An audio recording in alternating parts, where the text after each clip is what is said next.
When you have a mustache and you take a drink, it's an event.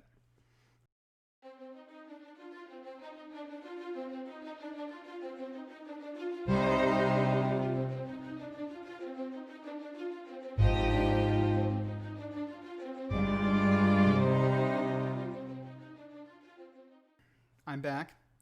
And it's still hot in my garage, which is why I have been absent, but it is now no longer over 100 in here. It's only getting close to 90. So if I'm sweating, it's almost a sauna.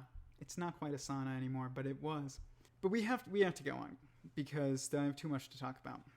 I showed you guys the binary triality sheet in the last lecture. It shows how there is this objective structure that I call the binary triality that is 6 perspectives in every single aspect of observation. And I believe that this comes from what Eric Weinstein calls the 14-dimensional Observerse. This is based on my one conversation with him about it. I had already seen this structure, and I think that it's what he was describing. If this isn't what he's describing, he can tell me one day and I will set the record straight. But it's very important to understand the proper context for these dimensions in what I think is the Observerse. If it's not the Eric's Observerse, then this is my change matrix, or observer matrix. We'll call it that. So what you can see here is you can see that this top one is the objective observer. And these are the degrees of freedom and constraints that exist for every single observer. And then this is the subjective observer within the objective observer and their degrees of freedom and their constraints. Now, each side of this has an objective constraint and a subjective constraint.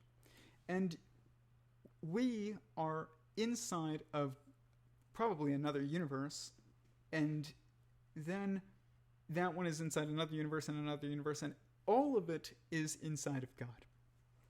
All the universes are inside of God. And this structure will tell us the relationship between space and time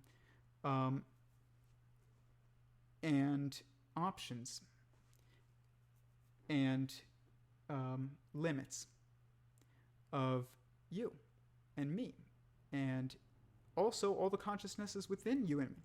The cells within you and me are the subjective observer, and we are the objective observer.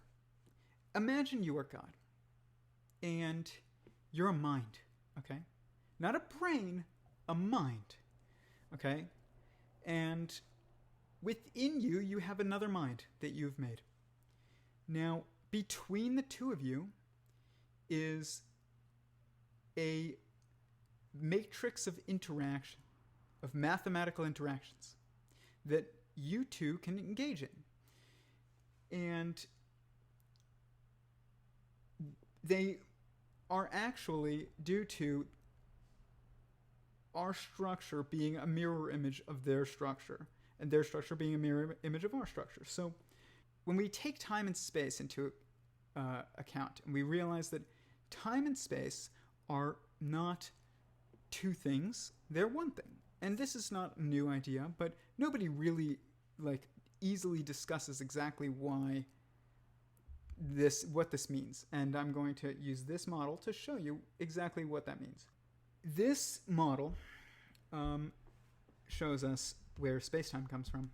So space is time, and time is space. They are the medium that is maneuverable by a consciousness in relation to another consciousness. Okay? And Eric has said things like, and I don't want to just keep referencing Eric, but I do believe that this is related to geometric unity, and if it's not, I'll take it back, but this is objectively true if it's not geometric unity, and if geometric unity doesn't include this, geometric unity is not true. That's what I'm saying. I'm that confident. I'm not, trying to bandwagon. If this isn't in geometric unity is not correct. So when we look at the Observerse, I believe that Eric has made certain analogies to it basically being like two spaces. It's like a basketball game, and there's the court and there is the stands, and that what is happening in each is entangled, but to some degree, but also separate space. And this seems so confusing to people, but it's not confusing to me at all. Imagine you are a mind, and you have a mind within you, and that between you and this other mind is a medium of fluid. Okay, a fluid. And this fluid is spinning. So basically, imagine that God is a bucket, or the universe is a bucket. And then you are inside the bucket. You're inside the universe. You're inside of God. And inside this bucket, though, is water. It's filled with water.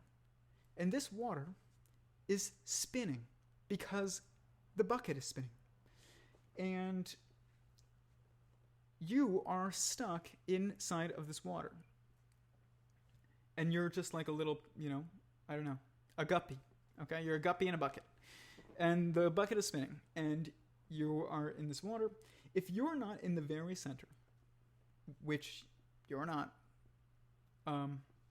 then what it appears to you is that time is flowing by you. So people say, well, time flows like a river.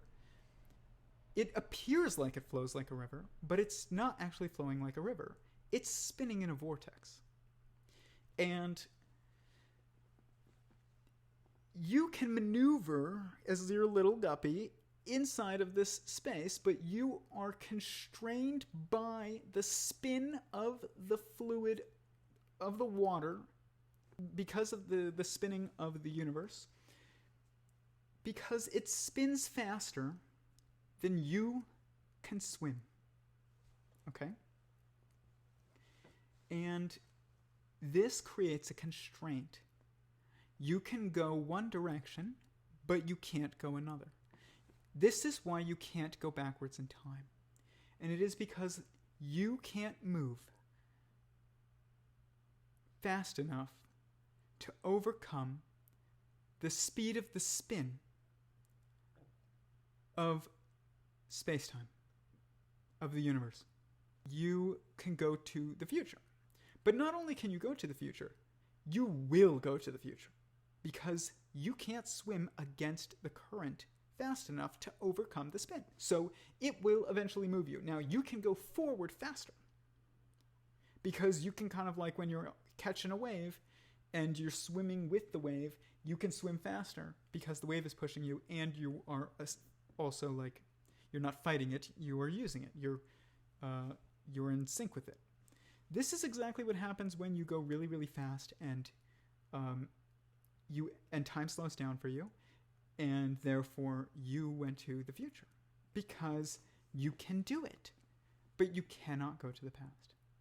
At least not by using, the laws of the constraints of, relativity. Whether or not you can do it through quantum entanglement and stuff, we gotta think more about that on another episode, because that's a whole episode. But this model is